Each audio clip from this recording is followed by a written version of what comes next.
देखिए, डीएन भारत की टीम इस वक्त पश्चिम बंगाल के कोलकाता जिले की सड़कों पे मौजूद है और लगातार लोगों से बातचीत कर रहे हैं। हम लगातार जानने की कोशिश कर रहे हैं कि भाई पश्चिम बंगाल की राजनीतिक इस समय लोगों के बीच किस चीज़ को लेकर सबसे ज़्यादा चर्चा में है और आने वाले विधानसभा चुनाव में पश्चिम बंगाल में कौन से मुद्दे जो हैं वो सबसे ज़्यादा प्रभावी रहेंगे। इन तमाम चीज़ों बातचीत लगातार हम कर रहे हैं। क्या नाम है दादा आपका? प्रमोद दुबे। प्रमोद जी, क्या है पश्चिम बंगाल में इस बार मुद्दा, क्या है विधानसभा चुनाव में? देखिए, मुद्दा कहीं का भी है, वो विकास का है, सरकार ने क्या काम किया है। तो मुद्दा वही है कि आपने क्या क्या किया, आपके नेतृत्व में क्या विकास हुआ है। तो ममता बनर्जी ने कितना विकास किया है? भाई यहाँ विकास क्या हुआ है? यहाँ तो दिनों दिन जब से हमने देख रहा हूँ मैं कि यहाँ तो हर साल उससे बदतर स्थिति हो रही है। कल कारखाने वाले भाग रहे हैं, उद्योगपति भाग रहे हैं और यहाँ पर अब तो राजनीति एक अलग सी हो गई है। एक धर्म संप्रदाय को बढ़ाने की कोशिश, एक को दाबने की कोशिश, फिर भाषावाद की राजनीति। यहाँ का राजनीतिक माहौल ही, मतलब मैं समझता हूँ पूरे भारतवर्ष में अगर निम्न स्तर की राजनीति होती है तो यहाँ होती है। यहाँ किसको बढ़ाया जा रहा है, किसको दबाया जा रहा है? देखिए, यहाँ एक सनातनी को दबाया जा रहा है और एक विकास की धारा होती है जो उद्योगपतियों को सपोर्ट किया जाता है, सब लोग को दबाया जाता है।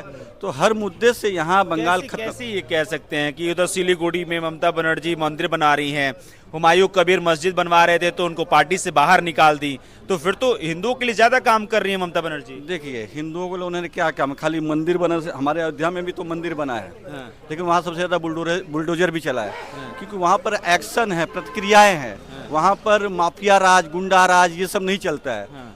यहाँ पे गुंडा राज, यहाँ पे गुंडा राज है, माफिया राज है गुंडा का। यहाँ पर देखिए, आप चूंकि आप शायद बाहर से चैनल से है तो आपको नहीं, आप यहाँ लोगों से पूछिए।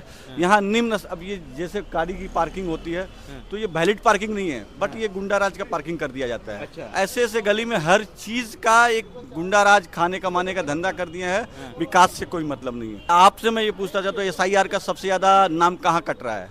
उत्तर प्रदेश में कट रहा है। मगर योगी जी ने एक शब्द भी नहीं बोला कि ये गलत है, EC गलत है, संविधान गलत है, वोटर का सब कुछ गलत है। ऐसा तो कुछ नहीं कहा। उन्होंने कहा भाई जो जायज हो वो काम करिए। यहाँ पर वो गलत कैसे हो गया? वहाँ 2 करोड़ कट रहा है, यहाँ 50 लाख कट रहा है, उसमें इनको तकलीफ हो रही है। अरे एक नागरिकता 2 जगह क्यों करेगा? और बांग्लादेशी के पास अवैध नहीं है तो उनको हटाया जाए, काटा जाए, लेकिन उसके लिए समर्थन करना, ये करना। और दूसरी बात, अभी आप ममता बनर्जी कह रही है कि जो यहाँ पे SIR हो रहा है इससे नाम कटने की कोशिश की जा रही है, बीजेपी अपना वोट बैंक बढ़ाने की कोशिश कर रही है। अरे तो भाई नाम कट रहा, आप अगर वैलिड बात है, आप बाहर से आके जो जिंदा है उसको ही मार रहा है लो। देखिए मेरी बात सुनिए सर। अगर हम 500 कहीं मिस्टेक एक दो होता है, वो तो अभी भी होते आ रहा है। कई वर्षों से मुर्दे लोगों का नाम चला जा रहा है, कई सालों से, तो इसको हम क्या बोलेंगे? ये तो कहीं ना कहीं 1-2% सर भूल चूक हो जाता है, लेकिन ये क्या सबको कर दिया गया क्या?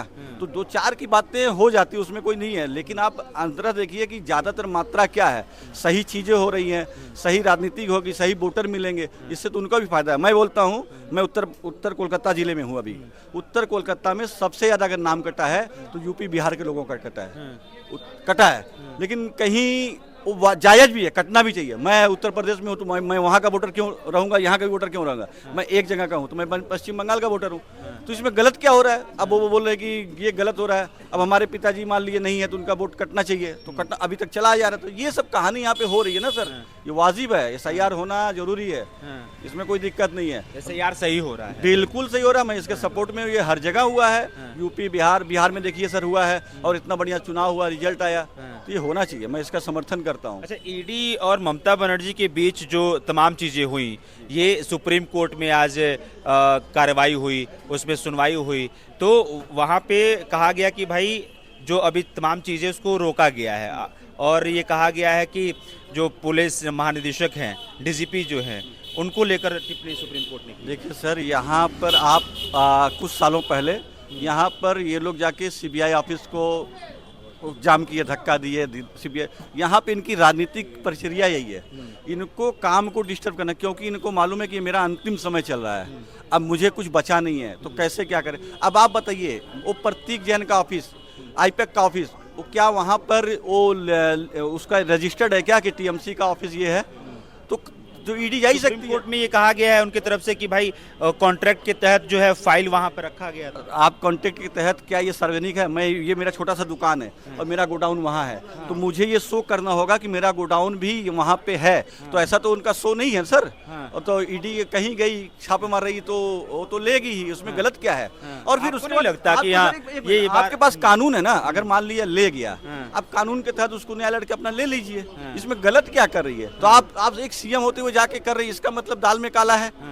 इसका मतलब स्वाभाविक है कि आपको अब दाल में काला और आपने भ्रष्टाचार किया है। सर यहाँ से रोज भैली गरीबों का पैसा लुटा गया, उसमें लाल डायरी वाले भाग गए, तो अब उसके बाद नारदा शारदा घोटाला, कितना घोटाला देखिएगा यहाँ। अब वो सब चली जाती है, इनके बहू पकड़ाती है, सोना एयरपोर्ट पे सोना लेके वहाँ पहुँच जाते हैं। अरे क्या मतलब? अरे भाई गलत, ईडी को काम करने दो, सबको अपना स्वतंत्र से काम करने दो, संविधान है, कोर्ट है, अब जाके वहाँ लड़िए।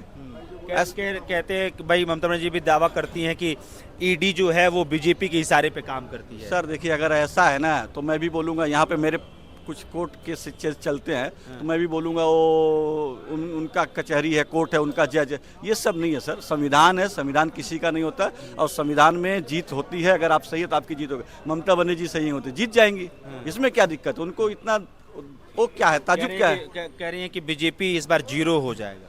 भैया 0 हो जाए वो बात की बात है। बंगाल, अच्छा बताइए, बिहार में आई गई, अब 0 हो रही तो इनको दिक्कत क्या है? तकलीफ है तभी तो इतना ईडी कर रही कुछ नहीं है सर। पब्लिक देखिए, पब्लिक देती है, बीजेपी टीएमसी पब्लिक से है। पब्लिक यहाँ पजल्ड हो गया सर, छोटी छोटी बातों पे पजल्ड हो गया, बस अब इनको नहीं चाहिए। क्या लगता है आपको, लगता है फाइल में क्या होगा? फाइल में देखिए सर, फाइल पे विशेष मैं अंदरूनी नहीं बोल पाऊंगा, बस इतना ही कहना चाहता हूँ, गड़बड़ था तभी ये गई है। एक सीएम का इस तरह जाना ये उचित नहीं बनता है। उनके हाथ में पुलिस है, कोलकाता पुलिस है, वो जाके उन्होंने बाधा डाला है ईडी के कार्य में, और उसका रिजल्ट देखिए सामने आएगा। सच्चाई एक दिन होगी, जनता की जीत होगी, और इनका विनाश ही होना है। चलिए, लगातार हम बातचीत कर रहे हैं। क्या नाम है दादा आपका? आकाश मिश्रा। आकाश जी, पश्चिम बंगाल में इस बार विधानसभा चुनाव में मुद्दा क्या है?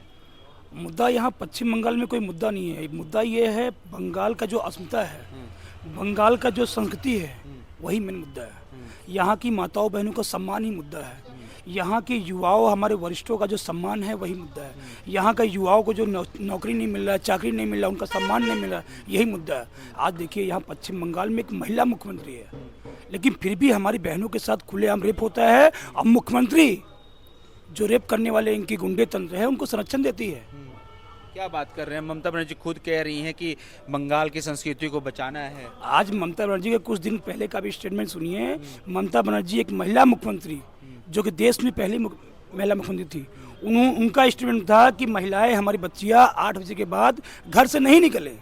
आपको शर्म नहीं आता कि आप? इसके पहले तो राबड़ी देवी बन चुकी थी मुख्यमंत्री। आपको आप, अरे आप तो बंगाल की मुख्यमंत्री हैं, अब बंगाल में इस तरह से गंदी हरकत और गंदी वक्तव्य दे रही हैं आप। एक महिला मुख्यमंत्री होके आपको बच्चियों को सुरक्षित करना चाहिए, उसके बजाय आप बोलती हैं कि हमारी बच्चियां 8 बजे बाद नहीं निकलें। अरे भैया, अगर बंगाल में नहीं निकलेंगे, हिंदुस्तान में कहाँ, पाकिस्तान में महिलाएं हमारी निकलेंगी? हमारी बच्चियां जो जॉब करती हैं, नौकरी करती हैं, लेट नाइट घर से ऑफिस से निकलती हैं, तो क्या नौकरी छोड़ दें? आप महिला मुख्यमंत्री हो, महिलाओं को सुरक्षित कीजिए, सुरक्षा दीजिए। आप आपको लगता है कि महिलाएं सुरक्षित असफल हो, आप असफल हो, आप सुरक्षा नहीं दे पा रही है, फिर अपने कमजोरियों को छिपाने के लिए इस तरह का घृणित वक्तव्य दे रही है आप? शर्म नहीं आता आपको? आपको लगता है कि महिला सुरक्षा जो है इस बार मुद्दा रहेगा? एकदम 100% इसके अलावा रहेगा। महिला सुरक्षा मुद्दा है। बंगाल की जो संस्कृति है वो सबसे बड़ा मुद्दा है। आप देखिएगा, यहाँ पे स्वामी विवेकानंद जी का जन्मभूमि रहा पश्चिम बंगाल, सुभाष चंद्र बोस जी का जन्मभूमि रहा पश्चिम बंगाल, लेकिन ममता बनर्जी पे धूमिल और गंदी राजनीति से, सिंडिकेट से पश्चिम बंगाल की संस्कृति और सभ्यता को धूमिल करने का काम किया। आज पश्चिम बंगाल में ऐसे ऐसे महापुरुषों ने जन्म लिया है जिन्होंने बंगाल नहीं, पूरे देश को गौरवान्वित करने का काम किया है। लेकिन ये मुख्यमंत्री, ये सिंडिकेट का आपने जिक्र किया, क्या है सिंडिकेट? ये मुख्यमंत्री नहीं, ये मूर्खमंत्री है। ये मूर्खमंत्री एक चोट्टीन है, चोट्टीन, जिसको हमने बोला चोट्टीन। हाँ, ये पूरे देश कहेंगे कि एक अमर्यादित शब्दों का इस्तेमाल कर रहे हैं आप। दादा, अमर्यादित नहीं, जो चोट्टीन है उसको चोट्टीन बोला जाएगा। आप देखिए, इनके सारे मंत्री, चाहे खाद्य मंत्री हो, चाहे शिक्षा मंत्री हो, सारे जेल में हैं और आधे बेल में हैं। और ये खुद अपने भाईपों को बचाने के लिए ईडी से फाइलें छीन के ले जा रही हैं। तो इसको चोर नहीं बोलेंगे, क्या बोलेंगे? आज आप देखिए पश्चिम बंगाल की जनता ने 2011 में सीपीएम की 22 साल की सरकार को, 34 साल की सरकार को उखाड़ के फेंका। तो उनको इस महिला में एक आस जगी कि एक महिला है, युवा है, बंगाल को कहीं न कहीं अच्छे जगह पे स्थापित करेगी। लेकिन उसमें पश्चिम बंगाल की जनता ने इसको अग्निकन्या के रूप दिया कि महिला है, तेज तरह के लड़ाकू है, फाइटर है, बंगाल को जो हम लोग बोलते हैं विश्व बंगला को अच्छे से सजाने का काम करेगी। लेकिन ये अग्निकन्या ने आगे पश्चिम बंगाल को, जो बंगाल था उसको भी कहीं का नहीं छोड़ा, उसको भी धूमिल करने का काम किया। आज देखिए उस समय जब 2011 में ये सरकार में आई ममता बनर्जी, उसमें पश्चिम बंगाल कितने कल कारखाने थे, कितने जूट के उद्योग थे। आज एक भी जूट उद्योग नहीं है, एक भी कल कारखाना नहीं है। क्यों? आज नया इन्वेस्ट बंगाल में क्यों नहीं आ रहा है? इसका किसका कमी है? आज जो सरकार में उसी ने कमी गिलाएंगे। आज यहाँ के युवा, आज यहाँ का बंगाली युवा यूपी जा रहा है, महाराष्ट्र जा रहा है, दिल्ली जा रहा है। क्यों? क्योंकि उसको यहाँ बंगाल में नौकरी नहीं है, यहाँ चाकरी नहीं है। क्या करेगा? और दीदी बोलती है आप लोग जहाँ पे हो वहाँ से आ जाओ, यहाँ चाकरी देंगे आपको। यहाँ क्या है? बंगाल में क्या बचा है? सारे किस खत्म कर दी इन्होंने। कहते कि हम बंगाल अच्छे से चला रहे हैं, दिल्ली वाले आते हैं दुर्योधन और दुशासन, और उसके बाद से फिर यहाँ पे माहौल खराब। भैया अगर ममता बनर्जी से मैं सवाल पूछना चाहता हूँ कि मीडिया के माध्यम से, जब भी चुनाव आता है दुर्योधन दुशासन आ जाता है। मैं ममता बनर्जी से आपकी मीडिया के माध्यम से सवाल पूछना चाहता हूँ, अगर आपके बंगाल में इतने सारे शिल्प हैं, इतने सारे नौकरियां हैं, तो बंगाल के हमारे युवा बाहर क्यों जा रहे हैं? बंगाल के यहाँ हिंदू भाई पलायन क्यों कर रहे हैं? आप देखिए यहाँ पे हिंदू सुरक्षित नहीं है। कैसे आपको लगता है कि हिंदू सुरक्षित? मैं बता रहा हूँ, आप देखिएगा अभी कुछ दिन पहले यहाँ पे मुर्शिदाबाद में हमारे हिंदू भाइयों के ऊपर रातों रात एक अन्य समुदाय लोगों ने हमला किए, उनको घरों को तोड़ दिया, जला दिया गया, चिन्हित करके एक एक घरों को चिन्हित करके जो हिंदुओं का घर है उसको मारा गया, उसको जलाया गया, उसको तोड़ा गया। आप बताइए क्या पश्चिम बंगाल में हिंदुओं को रहना नहीं चाहिए? क्या पश्चिम बंगाल में हिंदुओं को नहीं रहना चाहिए? या पश्चिम बंगाल क्या बांग्लादेश बन गया है? आप क्या चाहते हैं? या ममता जी क्या चाहती है? जो बांग्लादेश में दीपू दास के साथ हो रहा है वही बंगाल में हूँ? ऐसा पश्चिम बंगाल के युवा या पश्चिम बंगाल के बंगाली हिंदू कभी बंगाल में बर्दाश्त नहीं होगा। और जिस तरह आप देखें कुछ दिन पहले बंगाल की पवन धरती पर जिस बाबर और बाबरी के नाम पे पूरे देश में विध्वंस हुआ, आज इन्हीं के विधायक हुमायूं कबीर ने बाबरी नामक मस्जिद का न्यू की स्थापना की। लेकिन पूरी सरकार एक लॉलीपॉप दे के उनको बहिष्कार करती है, लेकिन पीछे से संरक्षण देती है। आज देखिए बाबर और बाबरी के पूरे देश में कोई स्थान नहीं होना चाहिए। बाबर कौन था? बाबर एक लुटेरा, चोर, आक्रांता था जो हमारे देश के मतलब ऐसे लुटेरों में ऐसे हमारे देश की संपत्ति लूट के ले गया, और हमारे देश में हिंदू मुस्लिम का ऐसा एक बीज बो के गया जो हम सभी हिंदू मुस्लिम, जो राष्ट्रवादी हिंदू मुस्लिम हैं, जो हिंदू हैं, हम लोग भाईचारा जो आपस में करते हैं, आज उस विध्वंस में हम लोग लड़ते रहे, बाबरी नाम पर लेकर लड़ते रहे।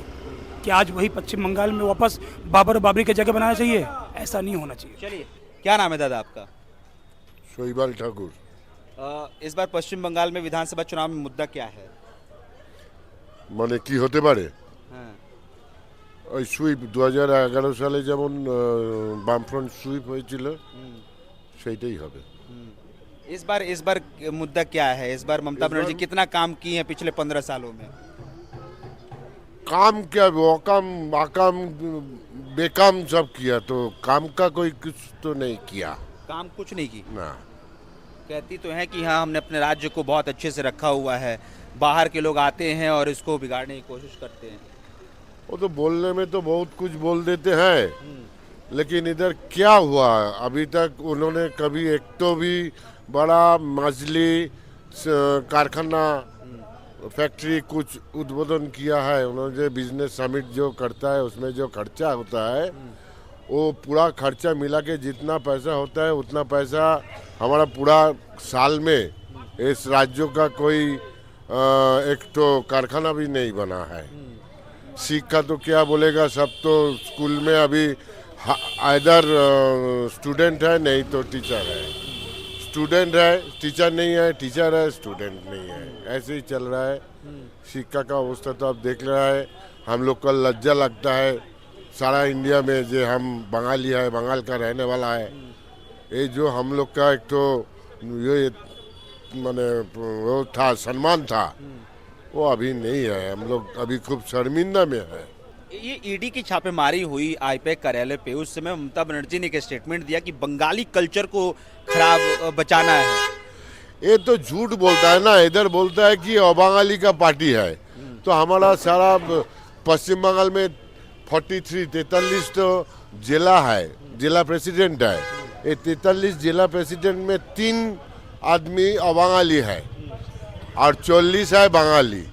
फिर भी कैसे अबांगाली का पार्टी हो सकता है? अच्छा। हो सकता है कभी? हाँ। हम लोग का इधर 43 तो जिला प्रेसिडेंट है, उसमें 3 है सिर्फ अबांगाली और 40 है बंगाली। तो ये अबांगाली का पार्टी कैसे हो गया? ममता बनर्जी ये कह रही हैं कि भाई जो ईडी की छापेमारी हुई तो पार्टी का जो दस्तावेज है, पार्टी का स्ट्रेटेजी है, वो छीन के ले जाने की कोशिश ईडी कर रही थी बीजेपी के इशारे पर। पहले तो ये बताइए वो ऑफिस तृणमूल का है क्या? नहीं। अगर तृणमूल का ऑफिस होता तो तृणमूल का कुछ रह सकता है। वो तो एक तो अलग से सुप्रीम कोर्ट में दलील दिया गया कि कॉन्ट्रैक्ट जो है, कॉन्ट्रैक्ट के तहत फाइल रखा गया था। हाँ, कॉन्ट्रैक्ट के तहत फाइल रखा जाता है, लेकिन पार्टी का जो स्ट्रेटेजी है, पार्टी क्या करेगा, वोट में कैसे क्या क्या होगा, ये सब तो उधर नहीं रह सकता है। और ये सब के लिए तो नहीं गया है उधर। लिप्स एंड बाउंड से लेके जितना जितना है, कहाँ बोलेगा, जहाँ बोलेगा वहाँ ही बदबू आ रहा है। तो अभी तो कुछ बोलने का है, इसलिए ही तो ऐसे बोल रहा है। और वो फाइल अगर चला जाता तो शायद आज जो जुबराज कहलाता है अपन को, कौन? अभिषेक बनर्जी, वो अभी घर पे नहीं रह सकते। घर पे नहीं रहता, क्या हो जाता है? कुछ आईनी तो आइन का अंदर में ही जाता है। आप कह रहे हैं कि अभिषेक बनर्जी को लेकर भी कुछ फाइल में था? हाँ, वो तो है। लिप्स एंड बाउंड्स का वो क्या है, मेन एमडी कौन था, उसका डायरेक्टर कौन था, सभी तो लोग, वो उसका बाबा, सब वो वही परिवार है। और उसमें है काकू। तो काकू का कंटेस्टर ले लिया और सब कुछ तो मैच में किया, लेकिन क्या हो रहा है अभी ये पता नहीं चल रहा है। बहर हम लोगों से बातचीत करने का जो सिलसिला है ऐसे ही जारी रहेगा। लोगों से बातचीत करके उनकी प्रतिक्रिया आप तक पहुंचाने की कोशिश हम करते रहेंगे। और आपकी क्या प्रतिक्रिया कमेंट्स में लेके बताइएगा। मेरा नाम अभिषेक श्रीवास्तव है, कैमरे के पीछे साहिल है। बहुत बहुत शुक्रिया।